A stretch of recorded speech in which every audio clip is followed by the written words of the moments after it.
Hi ಎಲ್ಲರಿಗೂ ನಮಸ್ತೆ. ಎಲ್ಲರೂ ಹೇಗಿದ್ದೀರಾ? ಎಲ್ಲರೂ ಚೆನ್ನಾಗಿದ್ದೀರಾ ಅಲ್ವಾ?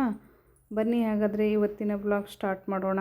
ಇವತ್ತು ಬೆಳಗ್ಗೆ ಬೇಗನೆ ಎದ್ದು ಮನೆ ಕೆಲಸ ಎಲ್ಲ ಮುಗಿಸಿ ಸ್ನಾನ ಎಲ್ಲ ಆಗಿ ಬಾಗಿಲಿಗೆ ರಂಗೋಲಿನ ಇವತ್ತು ನಮ್ಮ ಮನೆಯಲ್ಲಿ ಪೂಜೆನ ಇಟ್ಕೊಂಡಿದ್ದೀವಿ. ಹಾಗಾಗಿ ಇವತ್ತು ನಾವು ಮನೆ ಕಟ್ಟಿ ಗೃಹ ಪ್ರವೇಶ ಆಗಿ ಇವತ್ತಿಗೆ 1 ವರ್ಷ ಆಯಿತು. ಹಾಗಾಗಿ ಮನೆಯಲ್ಲಿ ಪೂಜೆನ ಇಟ್ಕೊಂಡಿದ್ದೀವಿ. ಮೊದಲಿಗೆ ಭಟ್ರು ಬಂದರು. ನಮ್ಮ ಮನೆಯವರು ನೈವೇದ್ಯಕ್ಕೆ ಅಂಥೇಳಿ ಪಂಚಾಮೃತನ ಮಾಡ್ತಾಯಿದ್ದಾರೆ. ಈ ಕಡೆ ಪಂಚಾಮೃತಕ್ಕೆ ಹಾಲು, ಮೊಸರು, ತುಪ್ಪ ಮತ್ತು ಜೇನುತುಪ್ಪ, ಸಕ್ಕರೆನ ಮತ್ತು ಬಾಳೆಹಣ್ಣನ್ನು ಹಾಕಿ ರೆಡಿ ಮಾಡಿದರು. ಈ ಕಡೆ ಭಟ್ರು ಪೂಜೆಗೆಲ್ಲ ರೆಡಿ ಮಾಡ್ತಾಯಿದ್ರು. ಹೂವೆಲ್ಲ ಹಾಕಿ ಈ ಕಡೆ ರೆಡಿ ಮಾಡ್ತಾಯಿದ್ರು. ನಮ್ಮ ಮಕ್ಕಳೆಲ್ಲ ಈ ಥರ ಮನೇನ ಅಲಂಕಾರ ಮಾಡಿದರು. ರಂಗೋಲಿ ಎಲ್ಲ ಹಾಕಿ ಅಲಂಕಾರನ ಮಾಡಿದ್ದು. ಈಗ ಪೂಜೆಗೆ ಟೈಮ್ ಆಯಿತು. ಹಾಗಾಗಿ ಪೂಜೆಗೆ ಕೂತ್ಕೊಂಡ್ವಿ. ನಾನು ಮತ್ತು ನಮ್ಮ ಮನೆಯವರು, ನಮ್ಮ 2 ಮಕ್ಕಳು ಸಹ ಕೂತ್ಕೊಂಡಿದ್ರು.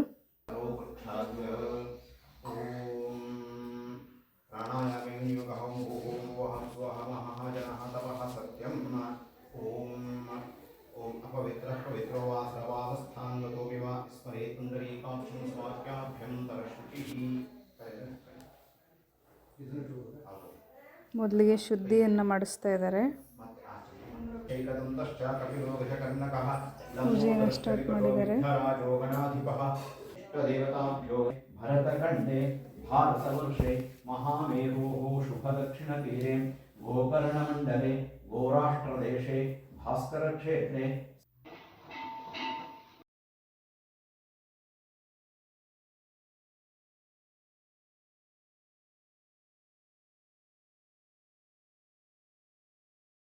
ತಾಂಬೂಲನ ಇಟ್ಟು ಪೂಜೆ ಮಾಡುವಂಥದ್ದು.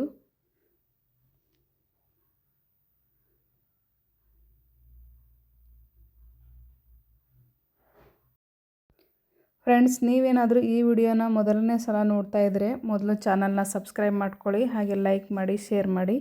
ಹಾಗೆ ವಿಡಿಯೋ ಹೇಗಿದೆ ಅಂತ ಕಾಮೆಂಟ್ ಕೂಡ ಮಾಡಿ. ಈ ಕಡೆ ಹಿಂದ್ಗಡೆ ಅಡುಗೆನ ಮಾಡ್ತಾಯಿದ್ರು. ಇವರೇ ಮೇನ್ ಕುಕ್ಕು. ನಮ್ಮ ಫ್ರೆಂಡ್ಸ್ ಎಲ್ಲ ಬಂದರೆ ನಾವೇ ಯಾವುದೇ ಫಂಕ್ಷನ್ ಆದರೂ ನಾವೇ ಅಡುಗೆ ಮಾಡೋದು.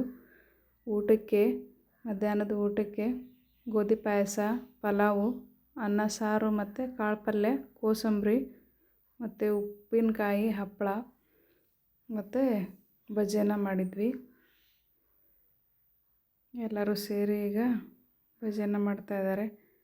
ಮಾತಾಡ್ಕೊತ ಎಂಜಾಯ್ ಮಾಡ್ಕೊತ ನಾವೆಲ್ಲರೂ ಸೇರಿದರೆ ತುಂಬ ಚೆನ್ನಾಗಿರುತ್ತೆ ಅಡುಗೆ ಎಲ್ಲ ಮಾಡಲಿಕ್ಕೆ.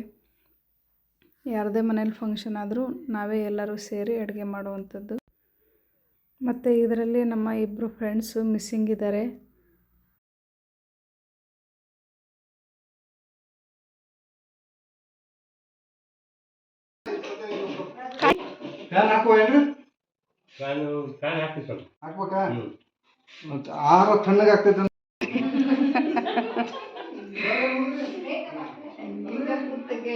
ಹೆಂಗೆಂಗೋ